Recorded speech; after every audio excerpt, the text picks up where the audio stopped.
press the bell icon on the YouTube app and never miss another update. Hello students, in the last class we were talking about acceleration due to gravity, right? So today in part 7 of the same chapter, gravitation,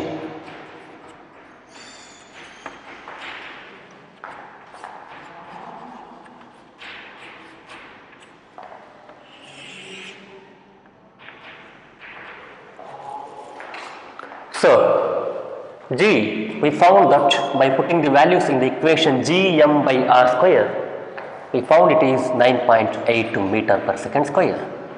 But this value is not constant all over the earth. Its value changes, right? Because the radius that we took will not exactly same at all points of earth, because earth is not exactly spherical. It is a giant shape. Chapter. It is flattened at the poles and bulged at the equator, right? It is flattened, and it is bulged at the equator. That's why the value r from the center will be different at different locations. It's not like that if the r is, say, here, I'm standing here, right? So from this point to the center of the earth, say if I am standing here, from this point to the center of the earth, r value, let it be something. So here it just goes on increases. But it doesn't mean that the value of r here is somewhat changed from the value of r there. It's not like that, right? ಒಂದು ನಿರ್ದಿಷ್ಟವಾದ ಪ್ರದೇಶದಲ್ಲಿ at a given place the value of r almost remains same. ಅಂದ್ರೆ ಇಲ್ಲಿ ಕೊಟ್ಟಿರ್ತಕ್ಕಂಥ ಜಾಗದಲ್ಲಿ ಇಷ್ಟು ಜಾಗ ಅಂದ್ರೆ ನೋಡಿ, ಇದು ಡಯಾಗ್ರಾಮ್ ಪ್ರಕಾರ ಇಷ್ಟು ಜಾಗ ಅಂದ್ರೆ ಆಲ್ಮೋಸ್ಟ್ ಲೈಕ್ ಕಂಟ್ರಿ, ಒಂದು ದೇಶದಂಗೆ ಇದು ಇಷ್ಟು ಜಾಗದಲ್ಲಿ. ಸೊ ಇಲ್ಲಿದ್ದ ಇಲ್ಲಿಗೆ ಆಲ್ಮೋಸ್ಟ್ ಎಷ್ಟೊಂದು ದೇಶಗಳು ಬರುತ್ತವೆ. There will be so many countries from poles to equator. ಇಲ್ಲಿ ಬರೋತ್ತಿಗೆ ಎಷ್ಟೊಂದು ಕಂಟ್ರೀಸ್ಗಳು ಬರುತ್ತವೆ ಅಲ್ವಾ? ಅಂದ್ರೇನು value of R will not remain same. Of course same ಇರಲ್ಲ, ಚೇಂಜ್ ಆಗ್ತಾ ಹೋಗುತ್ತೆ. ಅದರ ಅರ್ಥ ಇಲ್ಲಿದ್ದಲ್ಲಿ ಚೇಂಜ್ ಆಗೋದಂತ ಅಲ್ಲ. But at a given place, for a given place ಅಂದ್ರೆ ಒಂದು ದೊಡ್ಡ ಪ್ರದೇಶದಲ್ಲಿ ವ್ಯಾಲ್ಯೂ ಆಫ್ ಆರ್ ಸೇಮ್ ಇರುತ್ತೆ. ಒಂದು ದೊಡ್ಡ ಪ್ರದೇಶದಲ್ಲಿ, ಆಲ್ಮೋಸ್ಟ್ ದೊಡ್ಡ ಪ್ರದೇಶ, same of a country, say state, ಒಂದು ರಾಜ್ಯದಷ್ಟು ಪ್ರದೇಶದಲ್ಲಿ, ಅಷ್ಟು ಜಾಗದಲ್ಲಿ value of R will be same. ಅಂದ್ರೆ value of G will be same. At a given place value of will be same. But when you go from place to place ಅಂದ್ರೆ ಊರಿಂದ ಊರಿಗಲ್ಲ, ಬಹಳ ದೊಡ್ಡ ಪ್ರದೇಶದಲ್ಲಿ ಅಲ್ವಾ? ಸೊ ಕಂಟ್ರಿ ಟು ಕಂಟ್ರಿ ಅಥವಾ ಒಂದು state to state ಹೋದಾಗ ಅಲ್ಲೇನಾಗುತ್ತೆ, ದೂರ ಜಾಸ್ತಿ ಆದಂಗಲ್ಲ, ದೂರ ಜಾಸ್ತಿ ಕ್ರಮಿಸಿದಂಗಲ್ಲ. When you go lot of distance then the value of G change. Then value of G will be same if you go from here to here, there to there, or in the city, from Chikmagaluru to Davangere, from Mangalore to Bengaluru. The value of G will not change because value of R will not change. Value of R will not change, therefore value of G will not change. If at a given place, some standard place, ಒಂದು ದೊಡ್ಡ region ಅಲ್ಲಿ, ಒಂದು ದೊಡ್ಡ ಪ್ರದೇಶದಲ್ಲಿ value of G same ಇರುತ್ತೆ. ಆದರೆ ಮುಂದೆ ಹೋದಂಗೆಲ್ಲ, ಇನ್ನು ಬಹಳ ದೂರ ಹೋದಂಗೆಲ್ಲ ಅವಾಗ ಏನಾಗುತ್ತೆ, ವ್ಯಾಲ್ಯೂ ಆಫ್ ಜಿ ಸೇಮ್ ಇರಲ್ಲ, ಚೇಂಜ್ ಆಗ್ತಾ ಹೋಗುತ್ತೆ. ಅರ್ಥ ಆಗ್ತದೇನಾ? ಹಾಗಾಗಿ so value of G will not be same. Of course it just changes when you go away, when you go from place to place. ದೊಡ್ಡ ಪ್ಲೇಸಿಗೆ, ದೊಡ್ಡ ಮೀನ್ಸ್ ದೂರ ಪ್ಲೇಸಿಗೆ ಹೋದಾಗೆಲ್ಲ ಚೇಂಜ್ ಆಗುತ್ತೆ.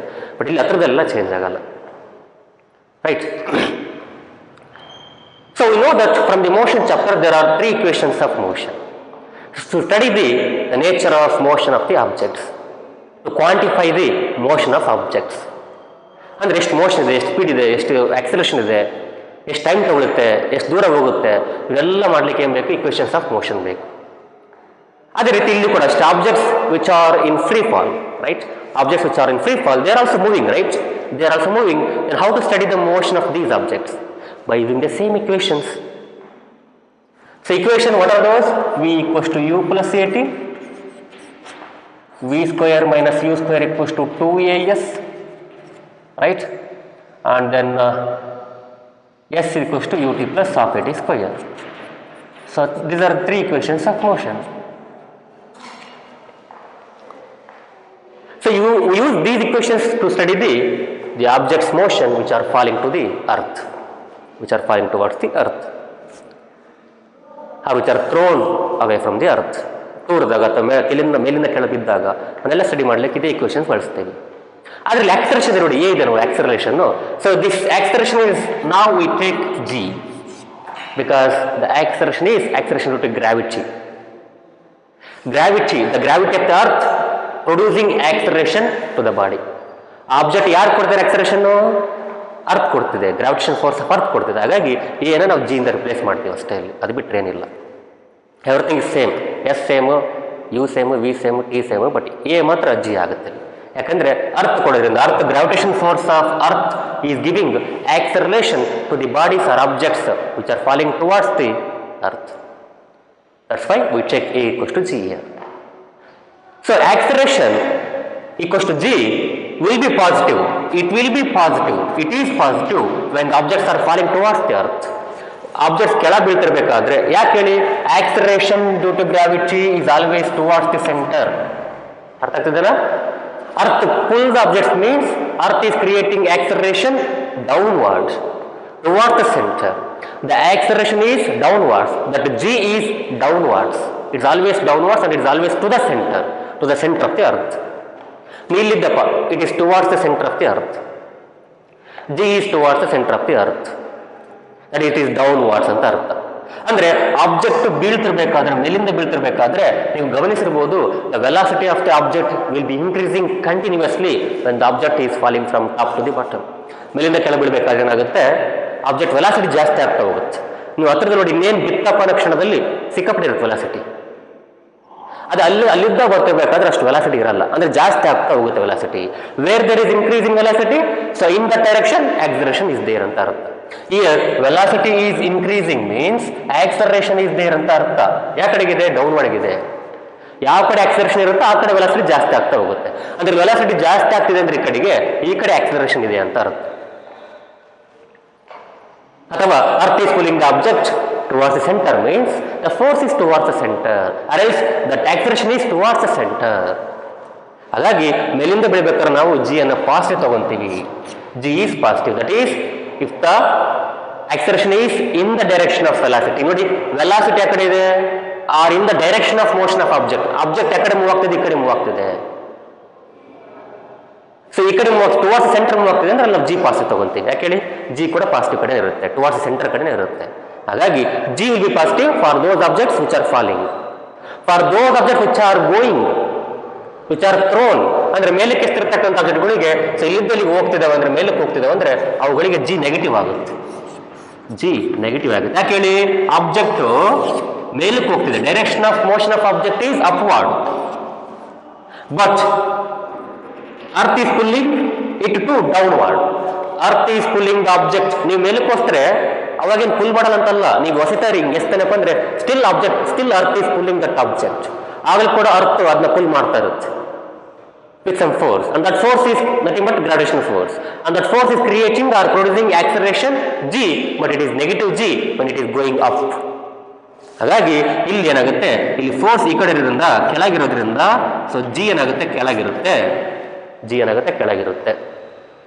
ಸೊ ಜಿ ಕೆಳಗಿದೆ, ಬಟ್ ಆಬ್ಜೆಕ್ಟ್ ಮೇಲಕ್ಕೆ ಹೋಗ್ತಿದೆ ಅಂದ್ರೆ ಇನ್ನು ಎರಡು ಉಲ್ಟಾಪಟ್ಟ ಇರೋದ್ರಿಂದ, ಎರಡು ವಿರುದ್ಧವಾಗಿರೋದ್ರಿಂದ ಜಿ ನೆಗೆಟಿವ್ ತಗೊಂತೀವಿ. ಹಾಗಾಗಿನೇ ಮತ್ತೆ because of this G which is downwards, ಹಾಗಾಗಿನೇ ನೀವು ಕೂರಿರ್ತಕ್ಕಂಥ ಆಬ್ಜೆಕ್ಟ್ ಅಥವಾ ಎಸ್ತಿರ್ತಕ್ಕಂಥ ಆಬ್ಜೆಕ್ಟ್ ಸ್ಲೋ ಆಗೋದು. when the objects are slowing then there is negative acceleration. ನಾನು ಹೇಳಿದ್ದೆ ಮೋಷನ್ ಚಾಪ್ಟರ್ ಮಾಡಬೇಕಾದ್ರೆ, when the object's velocity is decreasing then there is negative acceleration. So when you throw an object, it just goes to some distance and its velocity becomes zero at the top. ಅಂದ್ರೆ ಇಲ್ಲಿದ್ದ ಹೋಗ್ಬೇಕಾದ್ರೆ ಜಾಸ್ತಿ ಇರ್ತದೆ, ಕಡಿಮೆ ಆಗ್ತಾ ಹೋಗುತ್ತೆ, ಅಲ್ಲಿ stop ಆಗುತ್ತೆ. The velocity is decreasing, which means that acceleration is negative because it is downward. They are in opposite direction. G is always towards the center, right? G is always towards the center. If the object is falling, then it is G will be positive for the subject. Then G creating positive velocity, or else G will increase the velocity. ಕೆಳ ಬಿಡಬೇಕಾದ್ರೆ G increases the velocity of the object if it is falling down. If it is going away or if it is going upward, then G which is downward, no, it decreases the velocity. ವೆಲಾಸಿಟಿಯನ್ನು ಕಡಿಮೆ ಮಾಡ್ತಾ ಹೋಗುತ್ತೆ. ಹಾಗಾಗಿ ಅಲ್ಲೋಗಿ stop ಆಗುತ್ತೆ at the highest point, ತೂರಿರ್ತಕ್ಕಂಥ ಅಥವಾ ಎಸ್ತಿರ್ತಕ್ಕಂಥ object. Right? Therefore, the equations of motion will be used for the study of the objects which are in motion in the upward downward direction, right?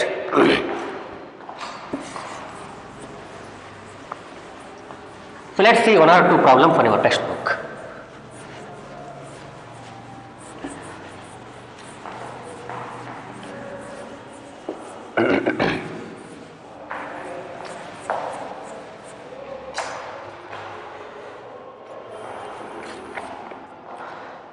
Example 10.2 from textbook.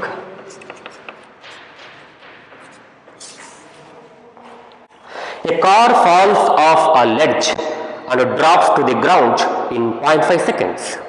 Let g is equals to 10 meter per second square for simplifying the calculations. 1. What is its speed on striking the ground? What is its average speed during the 0.5 seconds?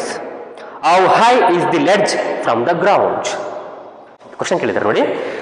A car falls at ledge. Ledge ಅಂದ್ರೇನು, ಈ ತರ shelf ಇರ್ತಾವಲ್ಲ ಮನೆಯಲ್ಲಿ, ಆ ತರ ದೊಡ್ಡ ದೊಡ್ಡ ಗುಡ್ಡ ಅಥವಾ ದೊಡ್ಡ ದೊಡ್ಡ ಜಾಗದಲ್ಲೆಲ್ಲ ಈ ತರ ಹಿಂಗೆ ತುದಿಯಲ್ಲಿ ಬಂದಿರುತ್ತೀಗಲ್ವಾ. Some there will be some horizontal surface which just goes like a shelf ತರ ಈ ತರ ಆರ್ಜೆಂಟಲ್ ಸರ್ಫೇಸ್ ಇರೋದು, ಅಥವಾ ಒಂದು ದೊಡ್ಡ ಈ ತರ ಇದ್ದ ಹಿಂಗೆ ಶೆಲ್ಫ್ ತರ ಇರೋದು ಈ ತರ. ಸೊ ಇಲ್ಲಿ ಕಾರ್ ಏನಾಗುತ್ತೆ, ಇಲ್ಲಿಂದ ಬೀಳುತ್ತೆ ಈ ತರ. So the car will just fly of. The car will just fly off from a ledge. ಒಂದು ದೊಡ್ಡ ಎತ್ತರ ಪ್ರದೇಶದಿಂದ ತುದಿಯಲ್ಲಿಂದ ಬೀಳುತ್ತೆ. ಸೊ ಏನಾಗುತ್ತಾ, ಬಿದ್ದಾಗ ರೈಟ್ ಇನ್ 0.5 seconds ನೆಲಕ್ಕೆ ಎಷ್ಟು ಇದರಲ್ಲಿ ಬೀಳುತ್ತೆ. So it will just fall off to the ground in 0.5 seconds. Just ಅರ್ಧ ಸೆಕೆಂಡಲ್ಲಿ ನೆಲಕ್ಕೆ ಬಂದು ಬೀಳುತ್ತೆ. ಅಂದರೆ ಅಲ್ಲಿರ್ತಕ್ಕಂಥ ಪ್ರದೇಶ ಅಥವಾ ಅಲ್ಲಿರ್ತಕ್ಕಂಥ ಜಾಗ ಅಷ್ಟೇ ಎತ್ತರ ಇಲ್ಲ, ಸ್ವಲ್ಪ ಎತ್ತರದಲ್ಲಿದೆ. ಜಿ ನಾವು 10 ತಗೋಬೇಕಂತೆ. ಲೆಟ್ಸ್ ಟೇಕ್ ಜಿ ಇಸ್ 10 ಅಂತ. 9.8 ಬೇಡ, 10 ತಗೊಳ್ಳಿ ಅಂತ ಹೇಳ್ತಿದ್ದಾರೆ for simplifying the calculations. What is it speed on striking the ground? ಒಂದೇನು ಕೇಳಿದ್ದಾರೆ, ಆನ್ ಸ್ಟ್ರೈಕಿಂಗ್ ದ ಗ್ರೌಂಡ್ ಅಂದ್ರೆ ಗ್ರೌಂಡ್ ಇನ್ನೇನು ಮುಟ್ಬೇಕಾದ್ರೆ, when it just touching the, when it just striking the ground, when it is just hitting the ground, what is its speed ಅಂತ ಕೇಳಿದ್ದಾರೆ. ನೋಡಿ, ಇಲ್ಲಿಂದ ಬೀಳುತ್ತೆ ಅಂದ್ರೆ ಇನಿಷಿಯಲ್ ವೆಲಾಸಿಟಿ ಏನಾಗುತ್ತೆ ಅಥವಾ ಸ್ಪೀಡ್ ಏನಾಗುತ್ತೆ, 0 ಆಗಿರುತ್ತೆ. ಇಲ್ಲಿ ಫೈನಲ್ ಇರುತ್ತೆ, ಗೊತ್ತಿಲ್ಲ ನಮಗೆ, ಅದನ್ನೇ ಕಂಡುಹಿಡಬೇಕು ನಾವು. ಯಾವ ಟು ಫೈಂಡ್ ದಟ್. ಹೌದಾ? ಅಲ್ಲಿ ಜಿ ಕೊಟ್ಟಿದ್ದಾನೆ, ಟೈಮ್ ಕೊಟ್ಟಿದ್ದಾನೆ, ಎಷ್ಟು?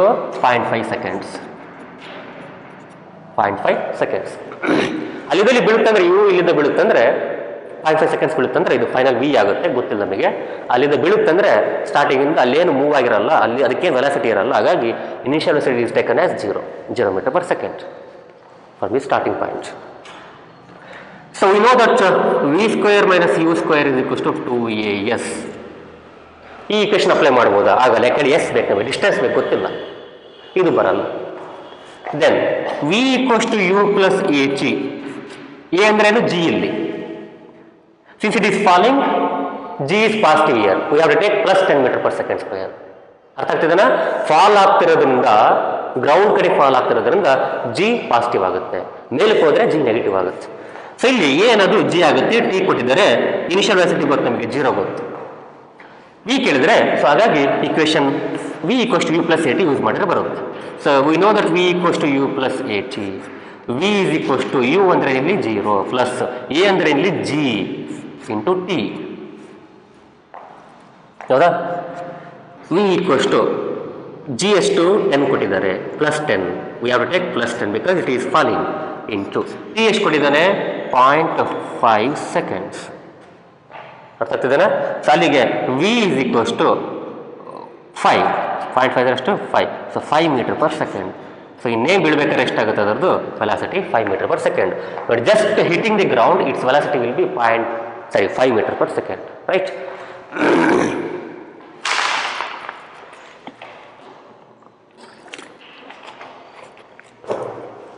ನೆಕ್ಸ್ಟ್ ಏನು ಕಳೆನಾ, what is the average speed during the 0.5 seconds? ಈ ಕಾಲಾವಧಿಯಲ್ಲಿ in this 0.5 second time what is its average speed ಅಂತ ಕೇಳಿದ್ದಾನೆ. ನಮಗೆ ಗೊತ್ತು average speed from the motion chapter ಹೋಗ್ತಿರ್ಬೇಕು ನಮಗೆ. Average speed is equals to initial speed plus final speed divided by 2 ಅಂತ. Initial V I plus V F divided by 2 ಅಂತ ಅರ್ಥ. V I ಅಂದ್ರೆ ಯು ಅಂತ ಅರ್ಥ. ವಿ ಐ ಅಂದ್ರೇನು U. Initial speed is U plus V F ಅಂದ್ರೆ final ಅಂದ್ರೆ V /2. Final ಅಂದ್ರೆ V. For initial 0 metre per second ಇತ್ತು, ಫೈನಲ್ ಇನ್ನೇನು ಟಚ್ ಆಗ್ಬೇಕಾದ್ರೆ ಗ್ರೌಂಡಿಗೆ 5 ಮೀಟರ್ ಪರ್ ಸೆಕೆಂಡ್ ಇರುತ್ತೆ. 5 ಮೀಟರ್ ಪರ್ ಸೆಕೆಂಡ್ ಇರುತ್ತೆ, /2 ಮಾಡೋಣ. ಅಲ್ಲಿಗೆ 2.5 ಮೀಟರ್ ಪರ್ ಸೆಕೆಂಡ್ ಬರುತ್ತೆ. ಸರಾಸರಿ ಸ್ಪೀಡ್ ಇದು, ಆವರೇಜ್ ಸ್ಪೀಡ್. ಸೊ ಇದು ಮತ್ತೆ ಬೀಳುವಾಗ ಇಲ್ಲಿ ನೋಡಿ, ಈ ಪಾಯಿಂಟ್ ಅಲ್ಲಿ 5 ಮೀಟರ್ ಪರ್ ಸೆಕೆಂಡ್ ಇರುತ್ತೆ. ಇಲ್ಲಿ 5 ಮೀಟರ್ ಪರ್ ಸೆಕೆಂಡ್ ಇರಲ್ಲ. Final velocity 5 metre per second. ಇನ್ನೇನು ಮುಟ್ಟುವಾಗ ಎಷ್ಟಿರುತ್ತೆ ಅಂದ್ರೆ 5 ಮೀಟರ್ ಪರ್ ಸೆಕೆಂಡ್ ಇರುತ್ತೆ. ಅದರ ಅರ್ಥ ಇಲ್ಲೆಲ್ಲ 5 ಮೀಟರ್ ಪರ್ ಸೆಕೆಂಡ್ ಇರಲ್ಲ speed. We have take average for that. Average is 2.5 meter per second. On average, over all the motion, its speed will be 2.5 meter per second. On an average ಅಂತ ಸರಾಸರಿಯಾಗಿ 2.5 metre per second ಅಲ್ಲಿ ಓಡ್ತಾ ಇದೆ ಅಥವಾ ಬೀಳ್ತಾ ಇದೆ ಅದು ಅಂತ ಅರ್ಥ. ಅಲ್ಲಿ ಟಾಪಲ್ಲಿ 0 ಇದೆ, ಇಲ್ಲಿ ಸ್ವಲ್ಪ ಜಾಸ್ತಿ ಆಗುತ್ತೆ, ಜಾಸ್ತಿ ಅಲ್ಲಿ 5 ಆಗುತ್ತೆ. ಎಲ್ಲ ಕಡೆ 5 ಇರಲ್ಲ, ಎಲ್ಲ ಕಡೆ 2.5 ಇರಲ್ಲ. ಸರಾಸರಿ ಅಷ್ಟೇ ಅದು. ಎಲ್ಲ ವ್ಯಾಲ್ಯೂಸ್ಗಳನ್ನ ಕೂಡಿಸಿ ಟೈಮನ್ನು ಅಲ್ಲಿರ್ತಕ್ಕಂಥ ವ್ಯಾಲ್ಯೂಸ್ಗಳನ್ನ ಎಷ್ಟು ಕೂಡಿಸ್ತೀವೋ, ಎಷ್ಟು ನಂಬರಿಂದ ಡಿವೈಡ್ ಮಾಡ್ತಾರೋ ಸರಾಸರಿ ಬರುತ್ತೆ. ಅಷ್ಟೆಲ್ಲ ಬದಲಿ ಮಾಡಬೇಕು. ಡೈರೆಕ್ಟಾಗಿ V I plus V F /2 ಅದನ್ನ ಹೇಳಿದ್ದು ಯಾಕೆ ಮಾಡ್ಬೋದು ಅಂತ ನಾನು, ರೈಟ್. ಇನ್ನೊಂದೇನು ಕೇಳಿದ್ದಾರೆ, ಡಿಸ್ಟೆನ್ಸ್ ಟ್ರಾವೆಲ್ ಕೇಳಿದ್ದಾರೆ. In that 0.5 seconds what is the distance travel ಅಂದ್ರೆ ಎಷ್ಟು ದೂರ ಬಂತು, ಎಷ್ಟು ದೂರ ಅಂದ್ರೆ ಹೈಟ್ ಇಲ್ಲಿ, ಡಿಸ್ಟೆನ್ಸ್ ಅಂದ್ರೆ ಹೈಟ್ ಇಲ್ಲಿ. For third one, distance s equals to u t plus half a t square. U t plus half a t square. S is equals to u t ಅಂದರೆ 0 × t ಪ್ಲಸ್ ಆಫ್ ಎ ಅಂದರೆ g t square of 10 plus 10 t ಅದ್ರೆಷ್ಟು ಇಲ್ಲಿ 0.5 seconds square. 0.5 ಅಂದ್ರೆ 1/2. So 1/2 whole square ಅಂತ ಅರ್ಥ. So of into 10 into 1/2 whole square ಅಂದರೆ 1 square /2 square ಅಂತ ಅರ್ಥ. 1 ಸ್ಕ್ವಯರ್ ಅಂದರೆ 1, 2 ಸ್ಕ್ವಯರ್ ಅಂದರೆ 4. ಫಾಲೋ ಮಾಡ್ತಾರಲ್ವಾ? So 1 square /2 square. ಅಲ್ಲಿಗೆ 1 ಸ್ಕ್ವೇರ್ 1, 2 ಸ್ಕ್ವೇರ್ 4, 2 1 ಜಾ 2 5 ಜಾ 5/4 ಅಂದ್ರೆ 1.25 ಮೀಟರ್. ಎಷ್ಟು? Distance travelled is 1.25 metre. ಇಷ್ಟೇ. ಅಂದ್ರೇನಿಲ್ಲಿ ಇದು ಗುಡ್ಡದಿಂದ ಬೀಳುತ್ತಿಲ್ಲ, ಇಲ್ಲೇ ಎಲ್ಲ ಮನೆ ಮೇಲೆ ಇರುತ್ತವಲ್ವ. ಸೊ ಒಂದು ಶೆಲ್ಫು, ದೊಡ್ಡ ಶೆಲ್ಫು ಅಥವಾ ಒಂದು ಇಷ್ಟು ಎತ್ತರದಾಗಿರ್ತಕ್ಕಂಥ ಒಂದು ಜಾಗದಿಂದ ಬೀಳ್ತಿರೋದು ಅಷ್ಟೇ. ಅದು 1.25 ಮೀಟರ್, ರೈಟ್. ಸೊ ಲೆಟ್ಸ್ ಕೊಟ್ಟಿದ್ದಿ ಹೈಟ್ ಆಫ್ ದ ಲೆಡ್ಜ್. ಹಾಗಾಗಿ ಅಲ್ಲಿರ್ತಕ್ಕಂಥ ಶೆಲ್ಫ್ ಅಥವಾ ಲೆಡ್ಜ್ನ ಎಷ್ಟು ಹೈಟ್ ಇದೆಯಪ್ಪ? So height of the ledge or shelf is just 1.25 metre. ಎಷ್ಟು ಹೈಟ್ ಇದೆ? 1.25 ಮೀಟರ್ ಇದೆ, ರೈಟ್. ಸೊ ಲೆಟ್ಸ್ ಕೊಟ್ಟಿದ್ದಿ second question.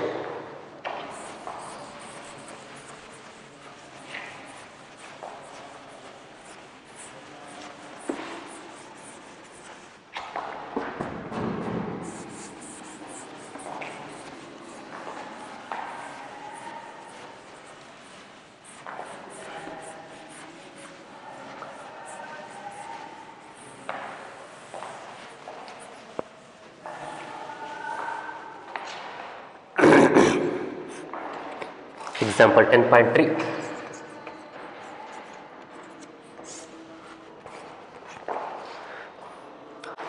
An object is thrown vertically upwards and rises to a height of 10 meter. Calculate the velocity with which the object was thrown upwards, the time taken by the object to reach the highest point. ನೋಡಿ ಏನು ಹೇಳ್ತಿದ್ದಾರೆ ಅವರು, an object is thrown vertically upwards ಅಂದರೆ ಮೇಲಕ್ಕೆ ಒಂದು ಆಬ್ಜೆಕ್ಟನ್ನು throw ಮಾಡಿದಿರಿ, right. ಒಂದು ಆಬ್ಜೆಕ್ಟನ್ನು throw ಮಾಡಿದಿರಿ. ಅವಾಗ ಏನಾಗುತ್ತೆ, it reaches an height vertically thrown upwards ಅಂದರೆ ಕರೆಕ್ಟಾಗಿ ನೇರವಾಗಿ ಎಸ್ತಿದ್ದೀರಿ ಅಂತ.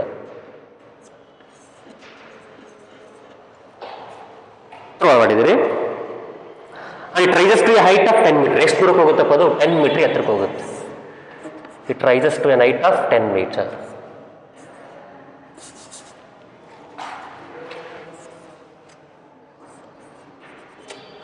Right, 10 meter. The velocity with which the object was thrown upwards. The velocity with which the object was thrown upwards ಅಂದ್ರೆ ಎಷ್ಟು ವೆಲಾಸಿಟಿಯಲ್ಲಿ ಒಸ್ತಿದಿರಿ ಅಂತ ಅರ್ಥ. ಅಂದರೆ ಇನಿಷಿಯಲಿ ಎಷ್ಟಿದೆ, ಸಾರಿ 0 ಅಲ್ಲ, ಎಷ್ಟು ಅಂತ ಅದೇ ಗೊತ್ತಾಗಬೇಕು ನಮಗೆ. ಎಷ್ಟು ವಸ್ತ್ರಿ, ಎಷ್ಟು ಸ್ಪೀಡಲ್ಲಿ ವಸ್ತ್ರಿ ಅಂತ. we know that when objects are in upward motion at the highest point their velocity is 0. Last ಏನಾಗುತ್ತೆ, ಅದರ ವೆಲಾಸಿಟಿ 0 ಆಗುತ್ತೆ, ನಮಗೆ ಗೊತ್ತಿದ್ದು final velocity is 0 at the highest point. But ಎಷ್ಟರಿಂದ ವಸ್ತ್ವಿ, with which velocity we throw it, ಎಷ್ಟರಿಂದ ಎಸ್ತೀವಪ್ಪ ಅನ್ನೋದು ಇನಿಷಿಯಲ್ ವೆಲಾಸಿಟಿ ಆಗುತ್ತೆ, ಅದು ಬೇಕು ನಮಗೆ. We have to find that and time taken by the object to reach the highest point. ಹಾಗಾಗಿ ಹೈಯೆಸ್ಟ್ ಪಾಯಿಂಟ್ ಅನ್ನು ರೀಚ್ ಮಾಡಲಿಕ್ಕೆ ಟೈಮ್ ಎಷ್ಟು ಬೇಕು ಅಂತ ಕೇಳಿದ್ದಾರೆ. ಸೊ ಟೈಮ್ ಕೇಳಿದ್ದಾರೆ ಮತ್ತು ಯು ಕೇಳಿದ್ದಾರೆ, ಇನಿಷಿಯಲ್ ಕೇಳಿದ್ದಾರೆ.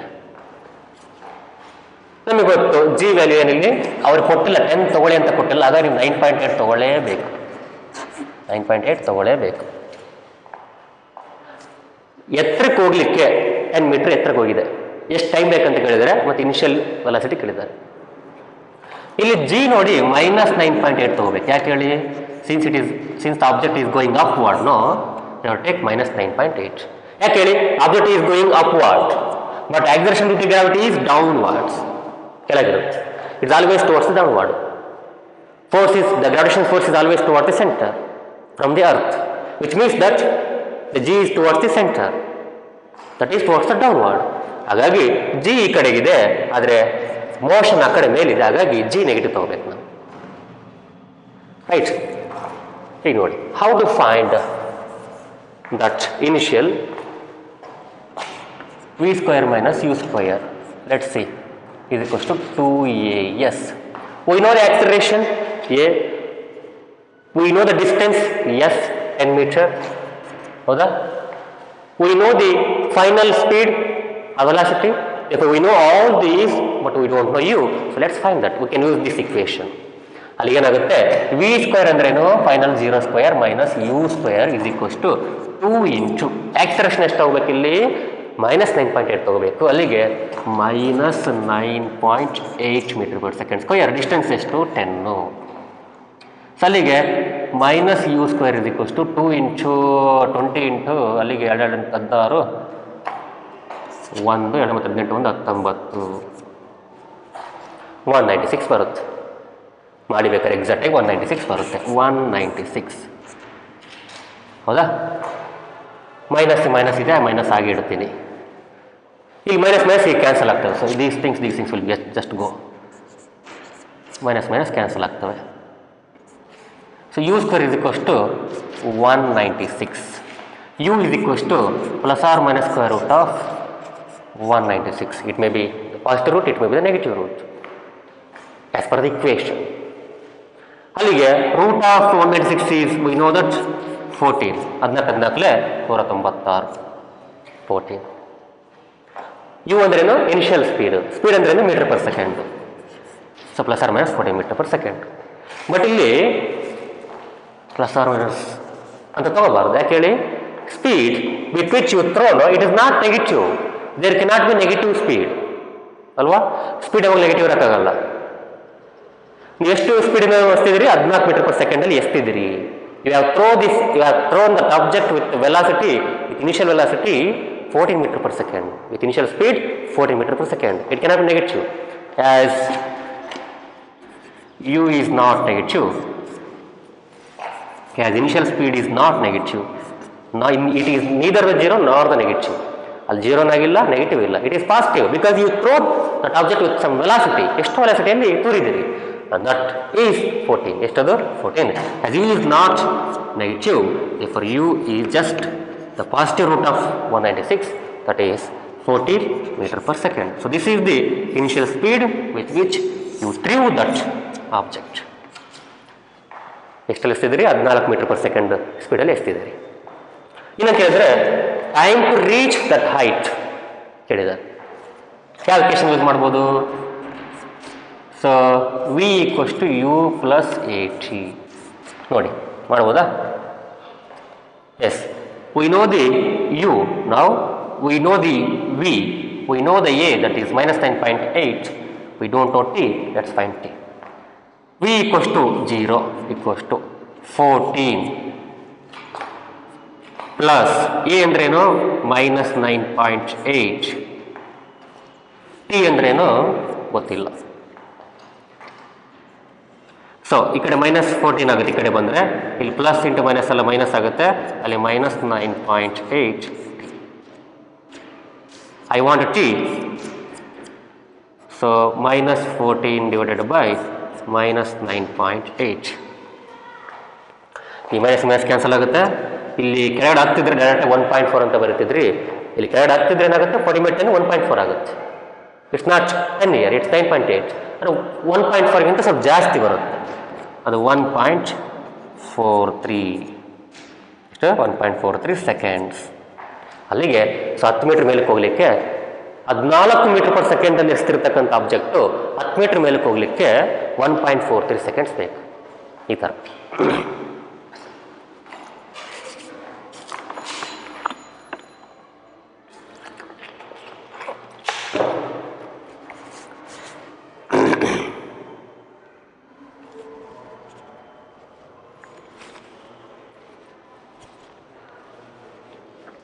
So next, so they have asked you 2 questions, in text questions. What do you mean by free fall ಅಂತ ಕೇಳಿದ್ದಾರೆ. 1 marks question. ಏನು ಹೇಳ್ತೀರಿ? When the object falls toward the earth under the action of gravitation force alone, it is known as free fall. ಹೇಳಿದ್ದಾನೆ, sentence ಬರ್ಸಿದ್ದೆ. When the objects fall under the action of gravitation force alone, it is known as free fall. What do you mean by acceleration due to gravity ಕೇಳಿದ್ದಾರೆ. What is g ಅಥವಾ what is acceleration due to gravity ಅಂತ ಕೇಳಿದ್ದಾರೆ. ಏನು ಬರೀತೀರಿ? It is the acceleration, is what its acceleration gained by the object by the virtue of gravitation force. ಅರ್ಥ ಆಗ್ತಿದೆನಾ? It is the acceleration gained by the object under the influence of gravitational force ಅಂತ ಅರ್ಥ. So acceleration due to gravity, G.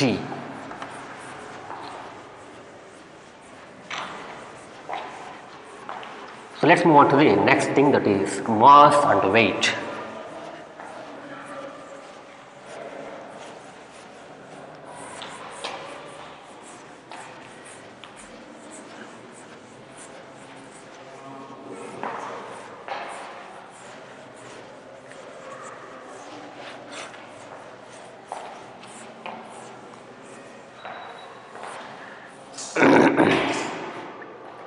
Mass and weight.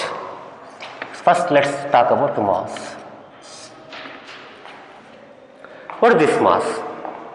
It's just an amount of matter present in a body. ಆ ಬಾಡಿಲಿ ಎಷ್ಟು amount of matter ಇದೆ ಅದು mass ಅಂತ ಹೇಳ್ತೀವಿ, ಹೌದಾ? We know that from the last chapter, force and laws of motion, mass is the measure of inertia.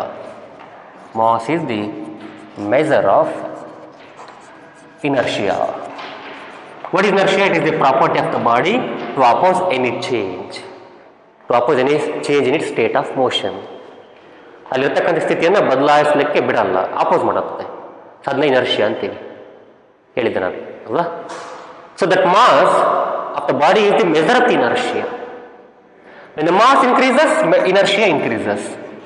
When the mass increases, inertia property of the body or object increases.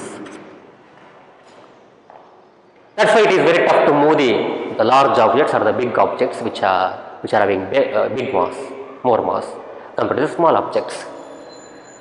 ಹೌದಾ? ಇದ್ರ ಬಗ್ಗೆ ಹೇಳಿದ್ದು ನಾನು. More the mass, more the inertia.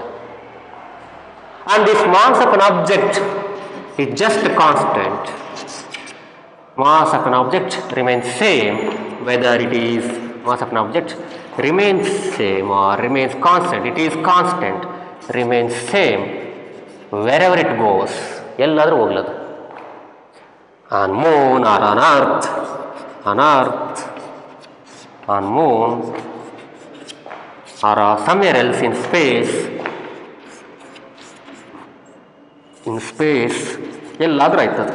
ಅಲ್ಲಾಗಲಿ ಇಲ್ಲಾಗಲಿ ಎಲ್ಲಾಗಲಿ Jupiter ಆಗಲಿ ಸನ್ ಆಗಲಿ ಎಲ್ಲರೂ ತಗೊಂಡೋಗಿ ಒಂದು ಆಬ್ಜೆಕ್ಟನ್ನು ಅದ್ರ ಮಾಸ್ ಚೇಂಜ್ ಆಗಲ್ಲ. It remains constant.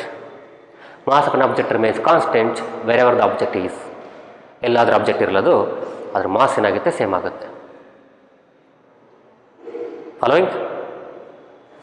But mass in motion or object in motion, its mass will not be same. ಈಗ ನಾನು ಈಗ ಒಂದು 59 kg, ಇದು ಮಾಸ್ ಅಲ್ಲ, ಇದು ವೆಯ್ಟ್ ಆ್ಯಕ್ಚುಲಿ ನಂದು, ತೂಕ ಬೇರೆ ಮಾಸ್ ಬೇರೆ, ವೆಯ್ಟ್ ಬೇರೆ ಮಾಸ್ ಬೇರೆ.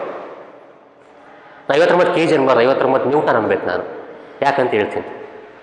ಸೊ ಇಲ್ಲಿ mass of an object not change, but mass of a moving object ಅಂದರೆ ಇಲ್ಲಿ ಒಂದು ಆಬ್ಜೆಕ್ಟ್ ಇದೆ, ಸುಮ್ಮನೆ ಕುತ್ಕೊಂಡಿದೆ, ನಿಂತಿದೆ ಅಂದರೆ ರೆಸ್ಟ್ನಾಗಿದೆ ಅಂದರೆ ಎಷ್ಟು, ಒಂದು 2 kg ಬರುತ್ತೆ ಅಂದರೆ ಮಾಸ್, ಫೈನ್, ನಮ್ಮ talking about mass. 2 kg mass ಬರುತ್ತಂದರೆ ಅದೇ ಆಬ್ಜೆಕ್ಟು ಮೋಷನಲ್ಲಿದ್ದಾಗ 100 ಮೀಟರ್ ಪರ್ ಸೆಕೆಂಡ್ ಓಡ್ತಿರ್ಬೇಕಾದ್ರೆ, 200 ಓಡ್ತಿರ್ಬೇಕಾದ್ರೆ ಅದ್ರ ಮಾಸ್ 2 kg ಆಗಿರಲ್ಲ, ಸ್ವಲ್ಪ ಜಾಸ್ತಿ ಆಗುತ್ತೆ. Mass of an object which is in motion it will be slightly higher than when it is at rest. ರೆಸ್ಟಲ್ಲಿರೋದಕ್ಕಿಂತ ಮೂವ್ ಆಗಬೇಕಾದ್ರೆ ಸ್ವಲ್ಪ ಜಾಸ್ತಿ ಇರುತ್ತೆ. ಅದೇ ಕಂಸ ಅಂತ ಕೇಳ್ಬೋದು ನೀವು. Yes, it's correct, it's right, given by the Einstein. ಅದಕ್ಕೊಂದು ಇಕ್ವೇಷನ್ ಇದೆ, ಅದ್ರ ಬಗ್ಗೆ ಬೇಡ ಈಗ ಮಾತಾಡೋದು. ಸೊ ಈಗ ಜಸ್ಟ್ ಮಾಸ್ ಮತ್ತು ವೇಟ್ ಬಗ್ಗೆ ಮಾತಾಡೋಣ. So mass of an object whether it is at rest in on earth, or whether it is at rest on moon, or whether it is at rest somewhere in space, somewhere in other planets, it's same, because it is the amount of matter present in the body. 1 kg ಕಲ್ಲಿದೆ ಅಂದರೆ, ಹಿಂಗೆ ಕಲ್ಲಿದೆ ಅಂದರೆ ಅದ್ರಲ್ಲಿ ಎಷ್ಟು matter ಇದೆ, ಎಷ್ಟು electrons, ಎಷ್ಟು number of atoms ಇದ್ದಾವೆ, ಅದು ಅಷ್ಟೇ, ಅದೇ ಮಾಸ್ ಅಲ್ವಾ. So the presence of amount of matter decides the mass, since it's not going to change. ಅದೇ ಅಕಸ್ಮಾತ್ ಓಡಿದ್ರೆ, ಟಾರ್ನ್ ಆದರೆ, ವೇರ್ ಆದರೆ ಅಲ್ವಾ, ಸ್ವಲ್ಪ ಏನಾದರೂ ಕಿತ್ಕೊಂಡು ಹೋದರೆ ಅವಾಗ ಚೇಂಜ್ ಆಗುತ್ತೆ mass, unless it is not going to change. So take mass of the object is just constant wherever it is. Following. But weight, ತೂಕ. So what is this weight?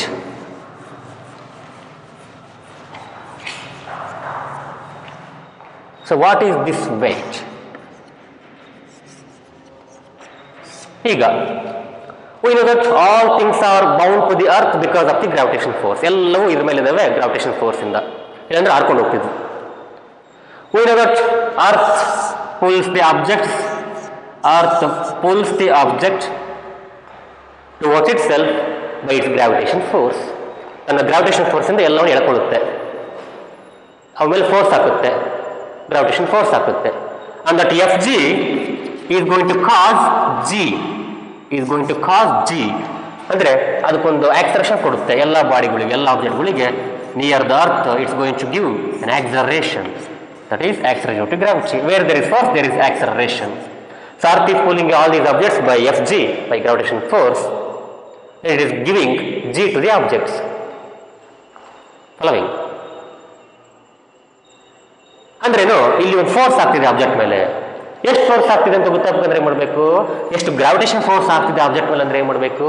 So amount of the gravitation force it is causing on an object is given by its mass, object mass ಮತ್ತು ಅದಕ್ಕೆ ಎಷ್ಟು acceleration ಕೊಡುತ್ತು ಅದರ ಮೇಲೆ depend ಆಗುತ್ತೆ. ಹೇಳಿದ್ದು last ಕ್ಲಾಸಲ್ಲಿ. Therefore, amount of the force given by the earth to the object is m into g. Newton's second law of motion. Force equals to m into a. Here a is g ಅಷ್ಟೇ. Therefore, m into g. ಇಷ್ಟು force ಅನ್ನು ಕೊಡುತ್ತೆ. ಹೌದಾ? Therefore, amount of force experienced by the object by the gravitational force of earth, by the virtue of gravitational force of earth, this object experiences a force. How much? m into g. Therefore, the force of attraction with which the earth is pulling, or the force of attraction with which it is attracted towards the earth, the force of attraction or the force of gravitation with which it is attracted towards the earth is ultimate weight. We define weight as the force of attraction, the force of gravitation or the force of attraction, the force of attraction or the gravitation, right? The force of attraction or the gravitation with which it is attracted, with which it is attracted, with which it is attracted towards the earth. Earth ಕಡೆ ಎಷ್ಟು force ಇಂದ attract ಆಗ್ತಿದೆ, ಎಷ್ಟು gravitation force ಇಂದ attract ಆಗ್ತಿದೆ, ಅದನ್ನ weight ಅಂತೀವಿ. Towards the earth. So weight ನಾವು ಆ ಥರ ಡಿಫೈನ್ ಮಾಡ್ತೀವಿ ಟುವಾರ್ಡ್ಸ್ ದಿ ಅರ್ತ್. ನೋಡಿ ನಿಂತಿದ್ದೆ ನಾನು, earth is giving A force, earth is pulling me by a force, gravitation force. Therefore, it is giving g to me, acceleration due to gravity to me. So, I am experiencing a force. I am experiencing a force. ಒಂದು force experience ಮಾಡ್ತಿದ್ದೀನಿ, right? You feel your force. But ಬೇಕಾದ್ರೆ ನಿಂತು ನೋಡಿ feel ಮಾಡಿ, ನಿಮ್ಗೊಂದು force, ಏನೋ ಒಂದು force ಇದೆ ಅನ್ಸುತ್ತೆ ನಿಮಗೆ. You feel that force. You feel that force by the earth.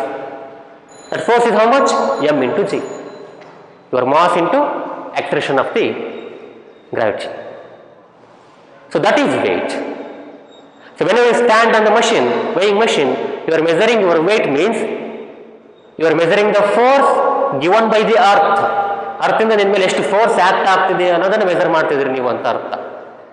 ಹೋಗಿ weighing machine ಇಟ್ಕೊಂಡ್ಬಿಟ್ಟೇನಪ್ಪ ಅಂದ್ರೆ 50, 60, 60, 70 ತೋರಿಸುತ್ತಲ್ವಾ, ಅದೇನದು?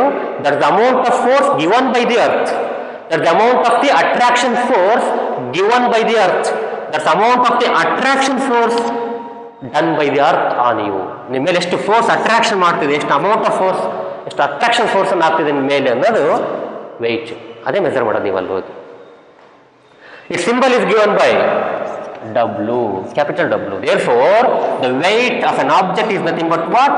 It is the force of attraction with which it is attracted towards the earth. Earth ಕಡೆ ಎಷ್ಟು ಫೋರ್ಸ್ ಆಫ್ ಅಟ್ರಾಕ್ಷನ್ ಇಂದ attract ಆಗ್ತಿದೆ ಅಲ್ವೋ, so ಅದನ್ನು ನಾವು ವೇಟ್ ಅಂತ ಕರಿತೀವಿ.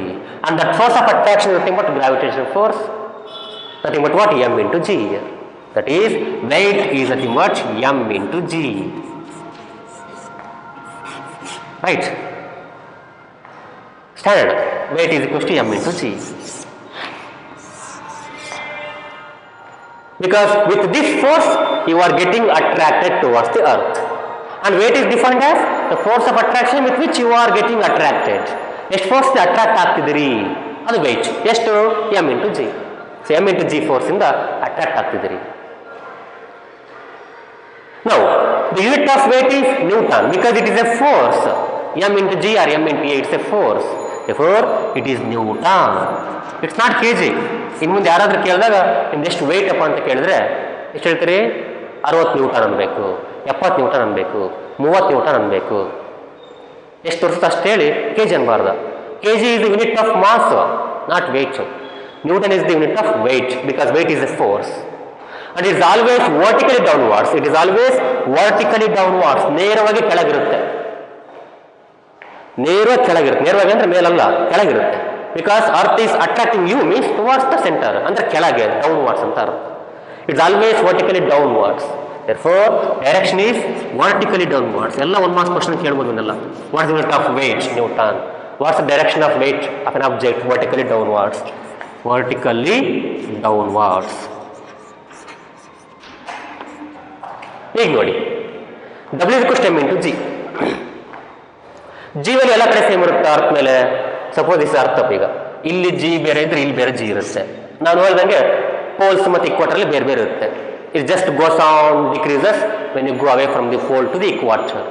ಸೊ ಪೋಲಿಂದ ಇಕ್ವಾಟರಿಗೆ ಬಂದಂಗೆ ಏನಾಗುತ್ತೆ, ಜಿ ವ್ಯಾಲ್ಯೂ ಕಡಿಮೆ ಆಗ್ತಾ ಹೋಗುತ್ತೆ. ಜಿ ವ್ಯಾಲ್ಯೂ ಕಡಿಮೆ ಆಗ್ತಾ ಹೋಗುತ್ತೆ. ಇಲ್ಲಿ ಜಾಸ್ತಿ ಇರುತ್ತೆ, 9.832 ಇರುತ್ತೆ ಇಲ್ಲಿ ಪೋಲ್ ಹತ್ರ. ಇಲ್ಲಿ ಎಷ್ಟಿರುತ್ತೆ? ಇಕ್ವಾಟರ್ ಹತ್ರ 9.780 ಇರುತ್ತೆ. ಆಲ್ಮೋಸ್ಟ್ 0.5% ವೇರಿಯೇಷನ್ ಇರುತ್ತೆ. 0.5% ವೇರಿಯೇಷನ್ ಇರುತ್ತೆ ಅಲ್ಲ. ಅಂದ್ರೆ ಜಿ ವ್ಯಾಲ್ಯೂ ಸೇಮ್ ಇರಲ್ಲ ಅಂದ್ರೆ how can the weight be same? ನೋಡಿ, ಜಿ ಚೇಂಜ್ ಆಗ್ತಿದ್ರೆ ಡಬ್ಲ್ಯೂ ಚೇಂಜ್ ಆಗುತ್ತೆ. ನೋಡಿ, a is equals to 2 into 3 ಅನ್ಕೊಳ್ಳಪ್ಪ. 3 ಬದಲು 4 ಹಾಕು 8 ಆಗುತ್ತೆ, 5 ಹಾಕು 10 ಆಗುತ್ತೆ, 6 ಹಾಕು 12 ಆಗುತ್ತೆ. ಎ ವ್ಯಾಲ್ಯೂ ಚೇಂಜ್ ಆಗ್ತಾ ಹೋಗುತ್ತೆ. ಯಾವಾಗ ಈ ವ್ಯಾಲ್ಯೂ ಚೇಂಜ್ ಆಗ್ತಾ ಹೋದಂಗೆಲ್ಲ. ಹಾಗಾಗಿ when the value of g changes, w changes. When the value of acceleration due to gravity changes, then the weight of that object changes. ಹಾಗಾಗಿ from place to place value of g changes. Place to place ಅಂದ್ರೆ ಇಲ್ಲಿಂದ ಅಲ್ಲಿಗಲ್ಲ, ದಾವಣಗೆರೆ ಮಂಗಳೂರಲ್ಲ, ದೂರ ದೂರ, country to country ಈ ತರ. At a given place, in a given state or in a given district, the value of g is same. ಯಾಕೆ ಹೇಳು? Value of R will not change that much. ಅಷ್ಟೇನು change ಆಗಲ್ಲ value of r. So at a given place, value of g is same. But when you go from place to place, far away places, value of g changes. ಹಾಗಾಗಿ value of g change means weight change. That's why weight of an object is not constant. It's not constant. ಒಂದು object ನ weight ಯಾವಾಗಲೂ constant ಇರಲ್ಲ. It depends on the place where you are standing. Where you are standing at the pole or at the equator at here ಎಲ್ಲಿ ನಿಂತಿದ್ರೆ ಅದ್ರ ಮೇಲೆ depend ಆಗುತ್ತೆ. So ಇಲ್ಲಿ ಇದ್ದಾಗ ಇದ್ರದ್ದು ವ್ಯಾಲ್ಯೂ ಆಫ್ ಜಿನೇ ಬೇರೆ ಇರುತ್ತೆ, ಇದ್ರ ವ್ಯಾಲ್ಯೂ ಆಫ್ ಜಿನೇ ಬೇರೆ ಇರುತ್ತೆ. ಆಲ್ಮೋಸ್ಟ್ ಸೇಮ್ ಇರ್ತವೆ. 9.83 9.78 ಇಲ್ಲಿ ಆಲ್ಮೋಸ್ಟ್ ಸೇಮ್, ಒಂಚೂರು ವೇರಿಯೇಷನ್ ಇದೆ. But still it is a difference, ಒಂಚೂರು ಚೇಂಜ್ ಆಗುತ್ತೆ. ಹಾಗಾಗಿ ವೇಟ್ ಆಫ್ ದ ಆಬ್ಜೆಕ್ಟ್ ಇಲ್ಲಿ ಜಾಸ್ತಿ ಇರುತ್ತೆ, ಇಲ್ಲಿ ಕಡಿಮೆ ಇರುತ್ತೆ. Since g is more here, weight is more here. That's why you feel more weight when you are at the poles. Weight of an object will be more at the poles. Weight of an object at the equator will be less because G is more at the poles, G is less here. G ಅಲ್ಲಿ ಜಾಸ್ತಿ ಇರುತ್ತೆ, ಅಲ್ಲಿ weight ಜಾಸ್ತಿ ಇರುತ್ತೆ because ಎರಡು directly proportional. But at a given place ಇಲ್ಲಾಗಲಿ ಅಲ್ಲಾಗಲಿ, at a given place value of G will not change. But when you go from place to place, value of G changes. So at a given place, ಒಂದು ಕೊಟ್ಟಿರ್ತಕ್ಕಂಥ ಸ್ಥಳದಲ್ಲಿ, particular ಸ್ಥಳದಲ್ಲಿ, ದಾವಣಗೆರೆಯಲ್ಲೋ ಮಂಗಳೂರಲ್ಲೋ ಎಲ್ಲೋ ಒಂದು ಕಡೆ ಅಥವಾ ಇಂಡಿಯಾದಲ್ಲೋ, not India, ದೊಡ್ಡದಾಗುತ್ತೆ India, region ದೊಡ್ಡದಾಗುತ್ತೆ, ಮೇ ಬಿ ಚೇಂಜ್ ಆಗ್ಬೋದು ವ್ಯಾಲ್ಯೂ ಆಫ್ ಜಿ, ಇಲ್ಲಿಂದ ಅಲ್ಲಿಗೆ ಚೇಂಜ್ ಆಗ್ಬೋದು. So at a given place g constant, ಹೌದಾ? But from place to place, from for place to place it varies, like pole to equator. So g constant, which means that W is constant, weight is constant, because W is equals to m into G. We know that mass will not vary. Mass is a constant. When G becomes constant, constant into constant is a constant. That's why weight of an object will become constant. ಯಾವಾಗ G ಒಂದು place ಅಲ್ಲಿ constant ಇರುತ್ತೋ, ಒಂದು place ಅಲ್ಲಿ ಯಾವಾಗ G constant ಇರುತ್ತೋ, of course G constant ಇರುತ್ತೆ. ಅಂದ್ರೇನು? W ಡಿಪೆಂಡ್ಸ್ ಆನ್ ಮಾಸ್ ಅಂತ ಅರ್ಥ. G ಯಾವಾಗ ಕಾನ್ಸ್ಟೆಂಟ್ ಆಗುತ್ತೋ, W ಡಿಪೆಂಡ್ಸ್ ಆನ್ ಮಾಸ್ ಅಂತ ಅರ್ಥ. ಹಾಗಾಗಿ mass of an object is just measure indirectly by its weight ಅಂತ. ನೀನ್ ಏನ್ ಮಾಡ್ತೀಯ ಅಂದ್ರೆ, mass of the object is just measured indirectly by the weight, or weight can be used as a measure of mass, just like inertia. Inertia measure ಮಾಡ್ಬೇಕಂದ್ರೆ mass ತಗೊಂತೀವಿ ನಾವು, mass is the measure of inertia ಅಂತಂದು. Here weight can be used as measure of mass. So ಒಂದು ಆಬ್ಜೆಕ್ಟ್ ಎಷ್ಟು mass ಇದೆ ಅಂತಂದು ಎದ್ರ ಮೇಲೆ ಯೂಸ್ ಮಾಡ್ತೀವಿ. ಹೆಂಗೆ ಗೊತ್ತಾಗುತ್ತೆ ಅಂದ್ರೆ ಬೈ ಮೆಜರಿಂಗ್ ಇಟ್ಸ್ ವೆಯ್ಟ್. ಒಂದು ವೇಯಿಂಗ್ ಮೆಷಿನ್ ಇಟ್ಟಾಗ ಗೊತ್ತಾಗುತ್ತೆ, ಮಾಸ್ ಗೊತ್ತಾಗಲ್ಲ, ವೇಟ್ ಗೊತ್ತಾಗುತ್ತೆ. ಬಟ್ ಡಿವೈಡೆಡ್ ಬೈ ಜಿ ಮಾಡಿ, ಸೊ ಇಲ್ಲಿ ನೋಡಿ ಡಬ್ಲ್ಯೂ ಅನ್ನು ಜಿ ಇಂದ ಡಿವೈಡ್ ಮಾಡಿ, ಅಲ್ಲಿ ಮಾಸ್ ಸಿಗುತ್ತೆ ನಿಮಗೆ. ವೆಯ್ಟ್ ಅನ್ನು ಜಿ ಇಂದ ಡಿವೈಡ್ ಮಾಡಿ, ಅಲ್ಲಿರ್ತಕ್ಕಂಥ ಆ ಪ್ಲೇಸ್ ಇರ್ತಕ್ಕಂಥ ವ್ಯಾಲ್ಯೂ ಆಫ್ ಜಿ ಇಂದ ಡಿವೈಡ್ ಮಾಡಿ ನಿಮಗೆ ಮಾಸ್ ಸಿಗುತ್ತೆ. ಹಾಗಾಗಿ weight can be used as a measure of mass at a given place. ಹಾಗಾಗಿ ವೇಟ್ ಮಾಸ್ನ ಎರಡು ಇಂಟರ್ಚೇಂಜ್ ಮಾಡ್ಕೊಂತಾರೆ ಮಾತಾಡಬೇಕಾದ್ರೆ. Normally they just use them interchangeably, right? Because at a given place G is constant, therefore it just depends on the mass. ಹಾಗಾಗಿ weight can be used as a measure of mass. ಒಂದು object ನಲ್ಲಿ ಎಷ್ಟು mass ಇದೆ ಅನ್ನೋದನ್ನ ಅದ್ರ weight ಮುಖಾಂತರ ಹೇಳ್ಬೋದು ನಾವು, ಅದ್ರ ವೇಟ್ ಮುಖಾಂತರ ಹೇಳ್ಬೋದು. But weight is not exactly mass, they are total different. It's mass, it's a force, weight is a force. So in the next class we talk about how the weight of an object changes on moon. So ಇಲ್ಲಿ ನಾನು 59-60 kg ಅಂದ್ರೆ ನಾನು Moon ಮೇಲೆ ಅಷ್ಟೇ ಇರಲ್ಲ. ಯಾಕೆ ಹೇಳಿ? ಅಲ್ಲಿ ಜಿ ಬೇರೆ ಇರುತ್ತೆ. Acceleration due to gravity on moon is different and on earth is different. That's why my weight will be different on moon and on earth. ಎಲ್ಲ ಕಡೆ ಸೇಮ್ ಇರಲ್ಲ weight ಸೇಮ್ ಇರಲ್ಲ, ಮಾಸ್ ಸೇಮ್ ಇರುತ್ತೆ. If my mass is say 10 kg, on the moon also it is 10 kg. But weight which I just measure on the weighing machine, ಇಲ್ಲಿರ್ತಕ್ಕಂಥ weighing mission ಇಟ್ಟಾಗ 59 ತೋರಿಸುತ್ತೆ ನಂದು. ಅದೇ ಮೂನಲ್ಲಿ ಇರ್ತಕ್ಕಂಥ ವೇಯಿಂಗ್ ಮಿಷನ್ ಇಟ್ಟಾಗ 59 ತೋರಿಸಲ್ಲ, ಬೇರೆ ತೋರಿಸುತ್ತೆ. Because force will be different, weight will be different there. ಯಾಕೆ ಹೇಳಿ? ಜಿ ಡಿಫರೆಂಟ್ ಇರುತ್ತೆ ಅಲ್ಲಿ. ಇಯರ್ ಜಿ 59 ತೋರಿಸ್ತಂದ್ರೆ 9.8 ತಗೊಂಡಾಗ ಅಥವಾ ನನ್ನ ಲೊಕೇಶನ್ ಎಷ್ಟು ಜಿ ತಗೊಂಡಾಗ ಅದ್ರ ಮೇಲೆ ಡಿಪೆಂಡ್ ಆಗುತ್ತೆ ವೇಟ್. ಅಲ್ಲಿ ಮೂನಲ್ಲಿ ಇದ್ದಾಗ ಅದ್ರ ಜಿ ತಗೋಬೇಕು ನಾವು. ಹಾಗಾಗಿ so let's see how the weight varies from place to place or from planet to moon or something else, right? In the next class in part 8. Until then, watch, enjoy and thank you.